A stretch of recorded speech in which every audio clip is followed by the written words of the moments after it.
Yo, it's Guido coming at you with a tank review of the Czech heavy tank line. Guido, they've already come out. That is true. 1.14, they've been out for a while, but we're going to revisit them. I do have individual tank reviews on all of these tanks. You can find those in my playlist review section. But before we get started on all of this, do you like World of Tanks? I think I do. I do a lot of videos, so I must like the game. Do you know somebody who might like the play?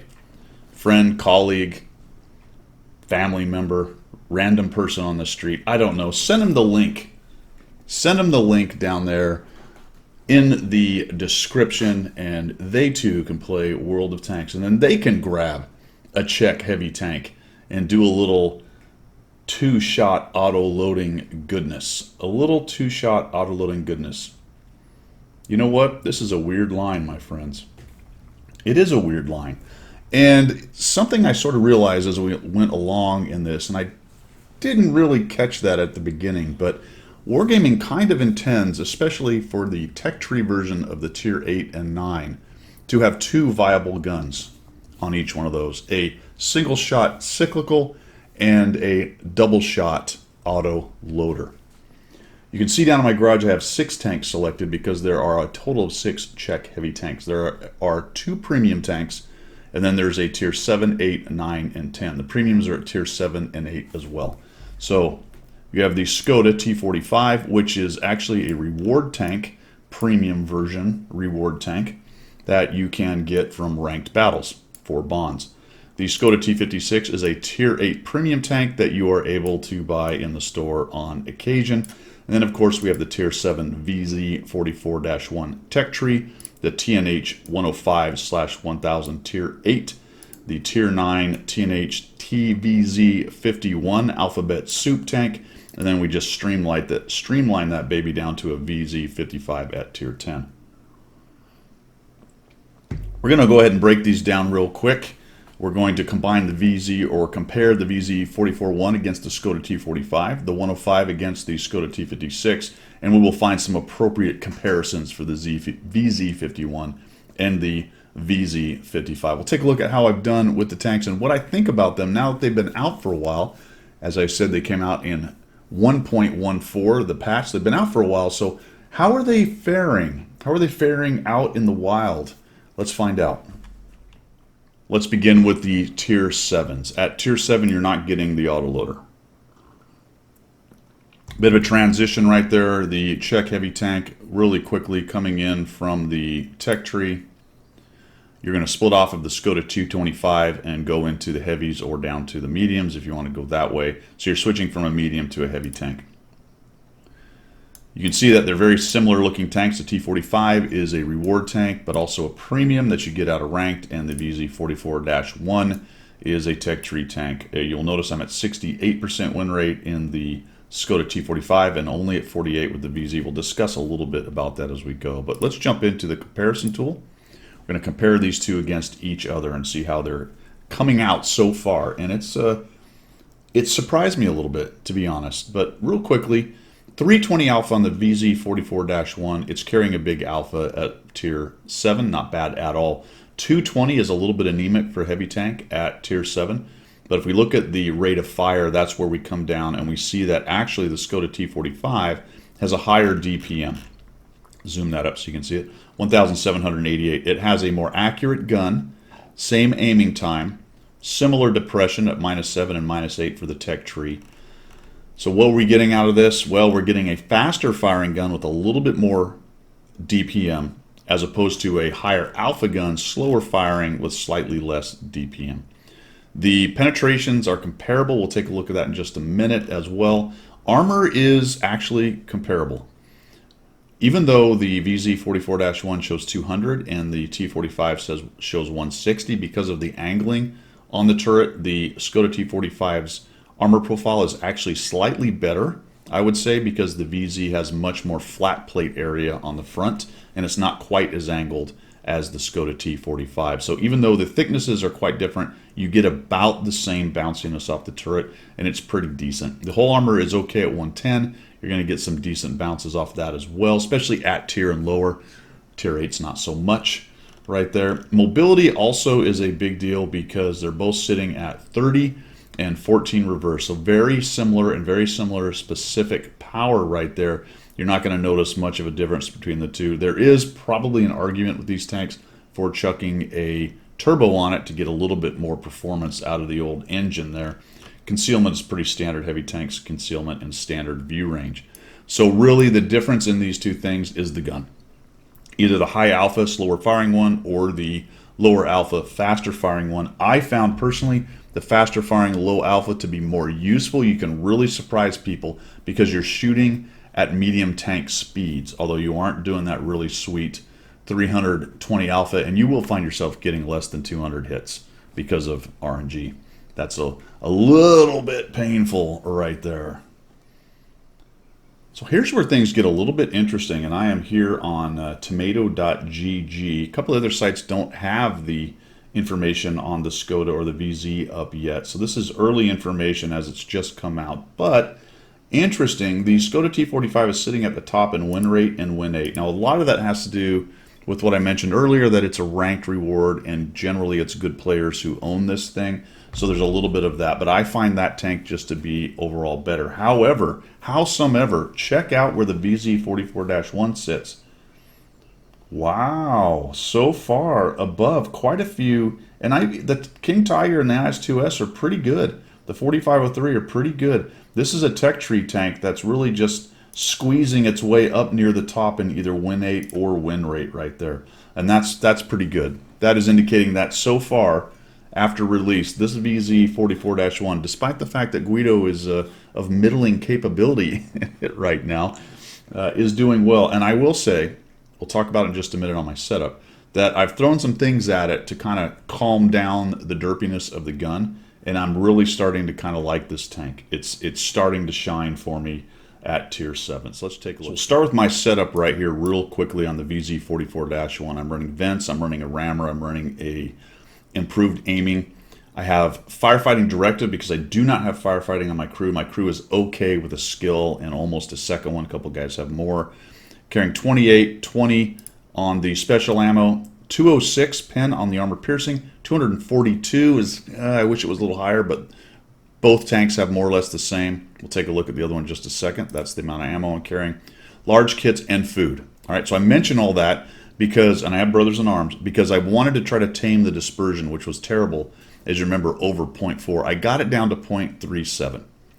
I'm not running any dual mods or anything on that right now, but we're able to crank up the DPM to 2014. We get 0.37 dispersion, still a little bit wonky, but not bad at all, a 2.19 aiming time, so that starts to get the gun into a little more comfortable position. We're going to take the Skoda T45, we'll bring the crew back over. Remember, it's the same crew between the two. And I didn't really talk about it very much, but you are running a radio operator on this tank, unfortunately, which you will lose going to the tier 8. The radio operator will then go to the commander, and it will stay that way for the rest. Notice that the T45 then, with a setup where I'm not quite as try-hard, I'm not running food or a directive. In this case, I'm running vents, a rammer, and hardening. I got this down to 0.35, and if I was to run food, it would be even better. If we quickly click over to food, and we'll take a look at what it does, it gets us down to 0.33 on the dispersion, and that's actually very comfortable at tier 7. Remember, though, you're only shooting out 220 alpha, and the pen is lower on the premium for its standard round and a little bit higher, and it's a heat round. That's something to look out for. All right, let's move on to the tier 8, because this is where things get a little bit interesting with the guns in this line. It gets a little weird at tier 8, my friends. It gets a little weird at tier 8. This line is actually one that has been designed to be able to use either the single shot or the 2-shot autoloader per taste. They're both supposed to be top tier guns for the tank. Now you can make your decision at tier 8. I happen to like the single shot cyclical better than the double shot. We'll take a look in the comparison, and we'll also look at the Skoda T56 as we go. Which one do you like? Throw it down there in the comments, because I know this is going to be a little bit controversial, but it is the way the line has been designed that you can use one or the other.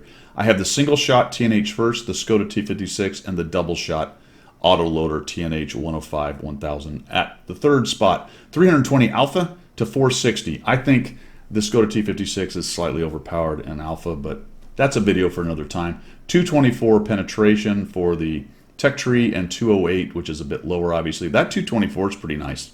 That's really a pretty good penetration. Rate of fires vary. Let's go down here. About 10 seconds for the single shot, and then of course it's 24 seconds to get the two 460 alphas on the T56, and around 22 seconds for the 105 1000. So it's going to reload the two shells a little bit faster, but it's 140 less alpha. 140 less alpha. What does that do to it? Well, let's just take a look at the DPM. Here's why, one of the reasons I like the 105 1000. It has a similar DPM to the T56 with the single shot. If you go to the two-shot TNH, holy cow, you're down at 1,564. So I find the two-shot TNH to be clearly inferior to the single shot, mostly just for the DPM. DPM is not everything, but there you go. I will also chuck in the fact that your dispersion is much worse with the two-shot autoloader. At the Skoda T46 at 56 is awful at 0.4, but you get that nice 0.34. And as usual with this is 100% crew, no equipment, no buffs, no whatever added onto it. You're just getting 100% crew in the base tank. The armor is fairly similar, and the turret armor is good on both of them. Pretty darn good on both of them. We got a -7 and a -8 on the premium. Can be a little tricky in some places. The whole armor is actually pretty darn good, especially on the TNHs. You're going to find that whole armor holds up pretty dang well. We look at the speed down here. We're doing 50 with the TNH, and we're much slower in the T56. That's one really nice thing about the TNH. It does have some mobility to get around. That is medium speed right there, right? Approaching medium type speed. So you can actually run with the mediums with this thing. The Skoda T56, he's just a big old slow heavy guy out there, and we're sitting at 370 spotting on all of those tanks. Let's see how they've done though so far. Well, as you might guess, the Skoda T56 is doing quite well, sitting at third. Look at the number of battles, holy cow. In win 8 and win rate, it's up there at second. You got to roll pretty far down here before you're going to start finding the TNH. But you know what's interesting about that, my friends? Look how many Tech Tree tanks there are. 1, 2, the Progetto, and then the TNH. So let's remove premiums and just take a look at it. Well, it's doing pretty well, isn't it? It's sitting at third, second in win 8, and it is sitting at third in win rate right there on the Tech Tree. All right, clearly the T56 is doing much better, but that surprised me a little bit. It's actually doing quite nicely. What I would really love to know is have that broken out by the two-shot and the single-shot gun. That would be something very, very interesting. So quickly on my setups here, I'm running vents, vert stab. I have the improved rotation mechanism, and I have a vents directive on my single shot. Brings me out a 0.32 dispersion, up to 2125 on the average damage per minute, and my gun loading is down to 9.04. If we go over to the Skoda T56, we bring the crew back over. On this one, a little bit try hard, all right? I've got some bounty vents going on. Or is it the other way around? I have bounty stabilizer, I have purple vents, I have an IA, I also have an unlocked firepower slot running a vert directive and food, and all of that is bent at bringing the dispersion into something useful. So 0.34 is actually pretty darn good on the Skoda T56. So I'm spending a lot more money in this than I am on this thing. This is more of a standard player setup. This is more of an experienced player setup, just to kind of tame the gun right there. Let's take a look at what Tier 9 is doing. Well, the Tier 9. So the gun situation on the Tier 9 is going to change up slightly. You still have the cyclical and the double shot, but if we take a look at it, the autoloader actually comes second in the line. And I think that's Wargaming's way of saying that one's maybe slightly better. Maybe it's random. But on the Tier 8, the autoloader was first and the cyclical was second. On the Tier 9, the cyclical is first, at least the top one, and the autoloader is second. And I think there's an argument for saying the autoloader on the Tier 9 is the way to go. Personally, because I just like to be contrary, and I happen to like the cyclical better, I went with the single shot, although I played both. I have about 41 battles at 56% win rate. So let's take a look at the comparison and see what you're getting with each one of those guns. Again, no buffs, no equipment, no food or whatever. It's just 100% crew in the baseline tank. So obviously they're both at 440 with the average damage. The pen's the same at 252, which is decent for a standard pen at Tier 9. This is where it gets different though with the two-shot autoloader, 25 seconds, almost 26, and about 11.5 for the cyclical gets you, let's roll down here to the DPG, and we got 2,295 with the single shot, and we're only getting 1,860 with the double shot. I mean, there's a lot to be said for 440 shots, 880 in a couple seconds. It would be 2.5 between the two shots, counting aiming times and whatever you're doing.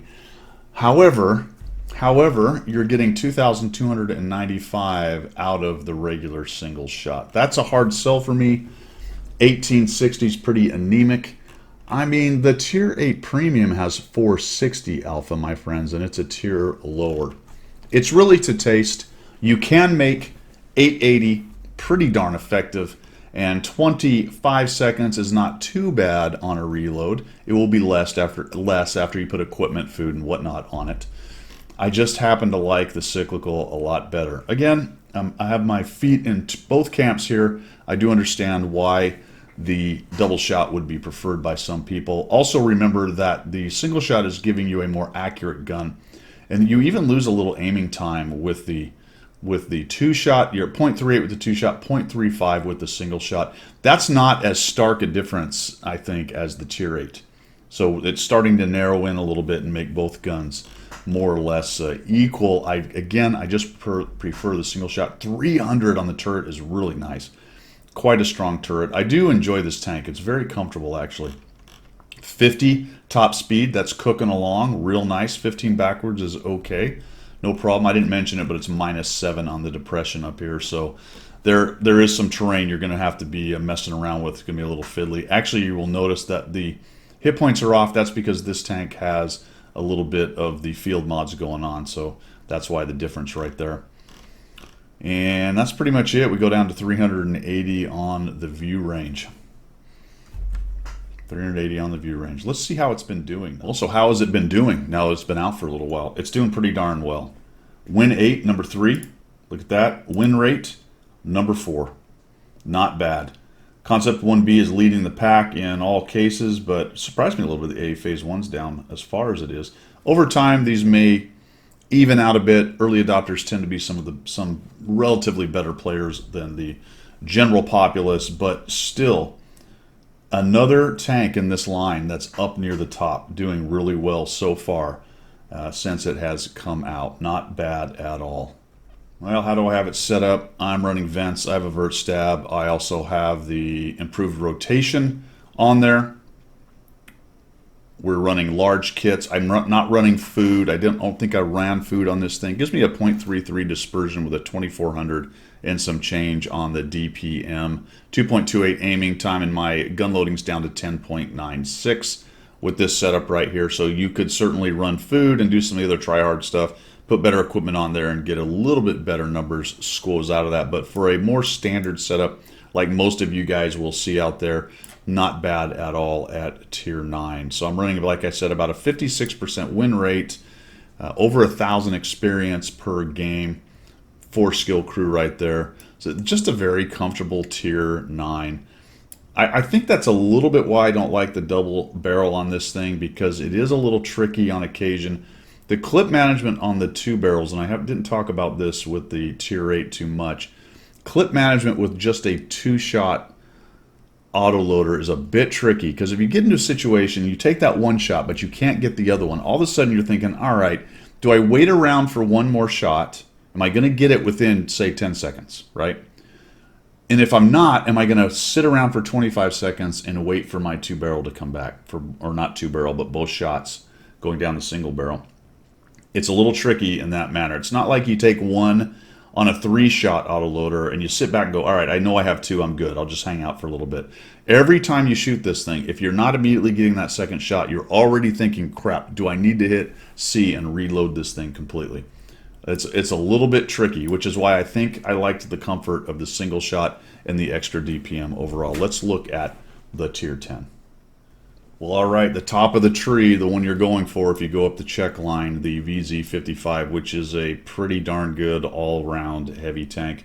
The stats are going to back this up. I know a lot of good players like this. People are really dropping some big games in the old VZ, and it really has a lot of things to like.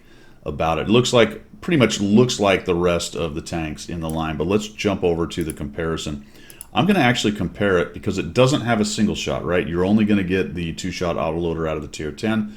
We're actually going to compare it to the ST2, which is not really known as a great tank at Tier 10, but it kind of has a similarity in terms of 2 shots, even though it comes out of 2 barrels. We're just going to look at the timing effect on that and what we have. It's overall much better than the ST2. Now, it's kind of hard to compare it against some of the other autoloaders, the T57, for example, or the AMX50B. They just have so many, they have more shells, they have more capability. Maybe it's closer to a Kranwagen because of only the 3 shells coming out of that thing. But let's just take a look at this and see what makes this thing as good as it is. Well, right away, you're getting that 490 alpha. That's pretty huge for 2 shots in a row. Finally, we have something that's eclipsing the Tier 8 premium at that point. The ST2 at 440, really good base pen of 260 right there, and 258, although that's not far off on the ST2. But let's look at the timing, because that's where it gets kind of interesting here. The gun loading on the ST2 is 11 seconds for each shell, and that then gives you 2 shells. But unfortunately, with the ST2, you're firing that in 5 seconds. So you shoot 1 barrel, 5 seconds later you have the second barrel. In the case of the VZ, you're going a whole 21 seconds, and then you can take 2 shots with 2 seconds between the shots, and that's actually pretty fast and comfortable. You're going to be able to get those shots out relatively quickly, but then you're down for 21 seconds. Based on your setup, you'll be less than that. We'll take a look at what I've got with equipment and such in just a moment, but you can get it less than that.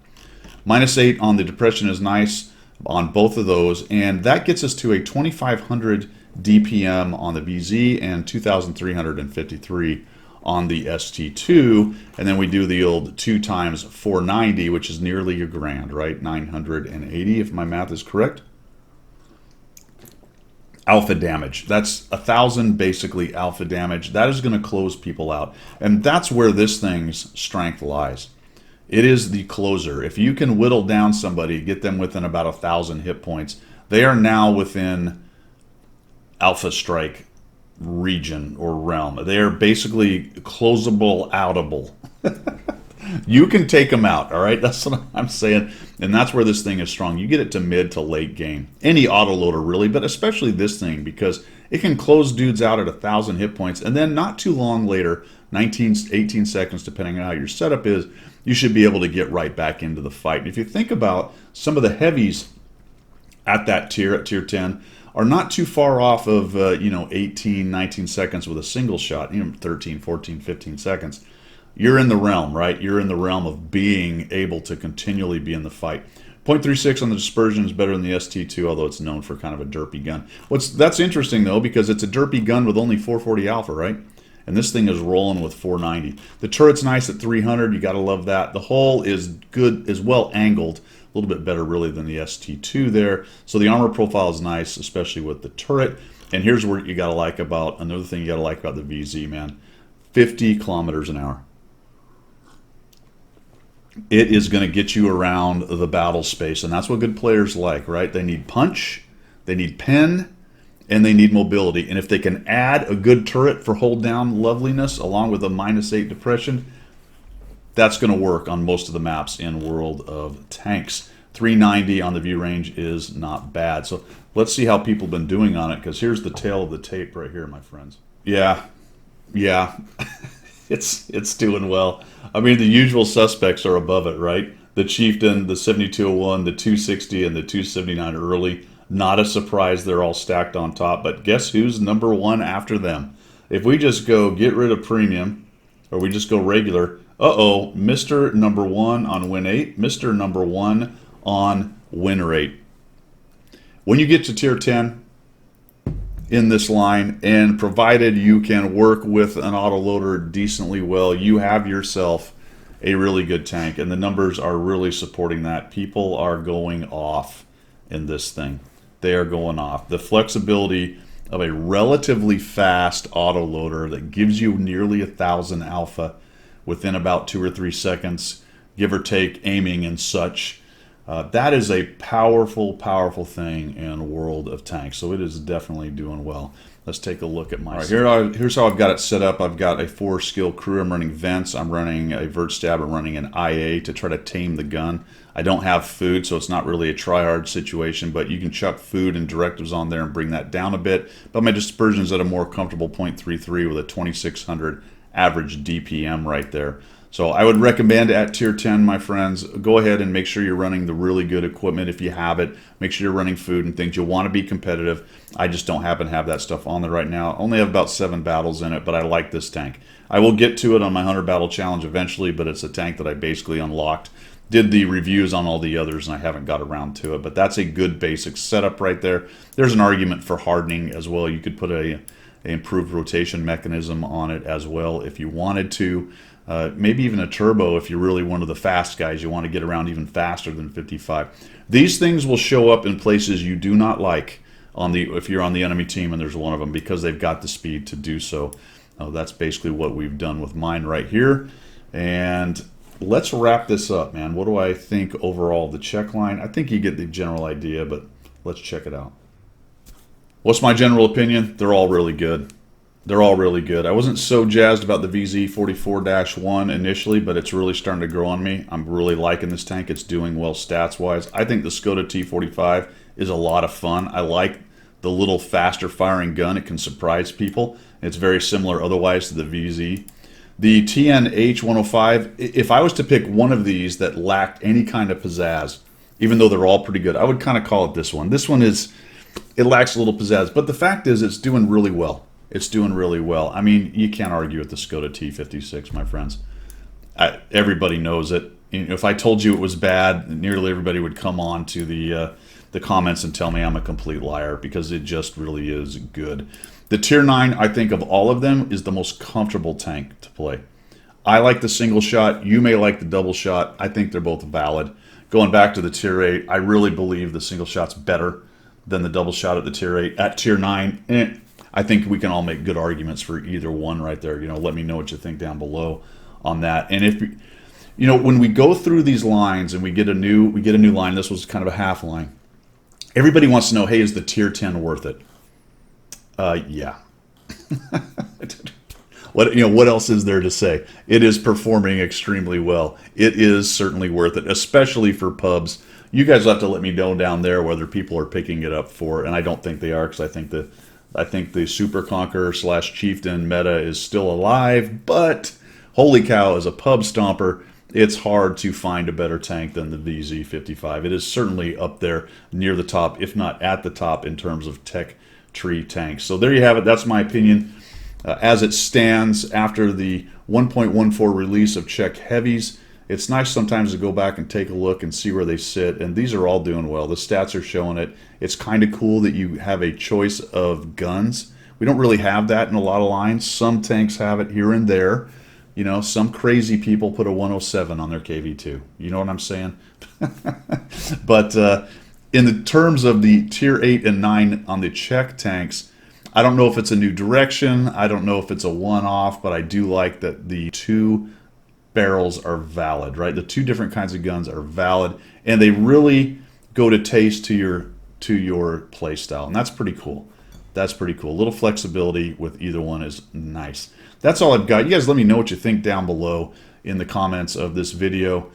Like it, hate it, whatever the case may be. Make sure you leave a comment. Go ahead and press the subscribe button if you like what you saw. I do appreciate your support of the channel. And you know what? As I said at the beginning, if you like World of Tanks and you've got somebody you know that might like it, go ahead and send them that link down there in the description. That's all I've got for today. We will see ya.